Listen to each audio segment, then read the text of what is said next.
Chandrababu good news తెలిపారు. ప్రధాని మోదీ సమక్షంలోనే ఆయన కీలక వ్యాఖ్యలు చేశారు. కర్నూలులో నిర్వహించిన జీఎస్టీ బహిరంగ సభలో ప్రధాని మోడీ డిప్యూటీ సీఎం పవన్ కళ్యాణ్ తో చంద్రబాబు కలిసి పాల్గొన్నారు. ఈ సందర్భంగా ఆయన మాట్లాడుతూ కర్నూలులో త్వరలోనే హైకోర్టు బెంచ్ ఏర్పాటు చేస్తామని హామీ ఇచ్చారు.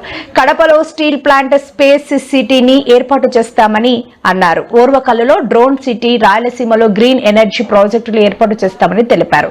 రాయలసీమకు సిమెంట్ ఫ్యాక్టరీలు వస్తున్నాయని చంద్రబాబు తెలిపారు.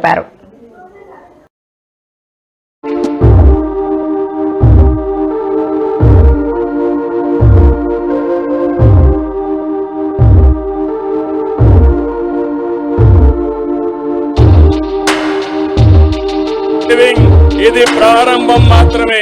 రాబోయే రోజుల్లో ఇలాంటి లాభాలు ఇంకా ఎక్కువ మనందరం చూడబోతున్నాం. దానికి ఆ ప్రధానమంత్రి నరేంద్ర మోడీ గారు ఇక్కడికి రావడం మనందరికీ శాశ్వతంగా గుర్తుంటుంది.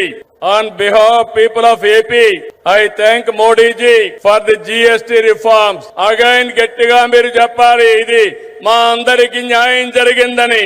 I also congratulate him on his remarkable journey of 25 years tenure at the helm of public service.